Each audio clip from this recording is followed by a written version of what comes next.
ప్రభావం పెరగగానే హిందువుల పరిస్థితి చాలా దారుణం. జుట్టు పట్టుకుని ఇడ్చుకుపోతూ ఉంటారు. చరిత్ర చూడలేదా?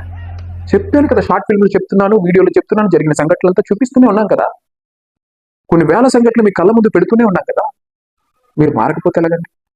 మారకపోతే ఎలాగా?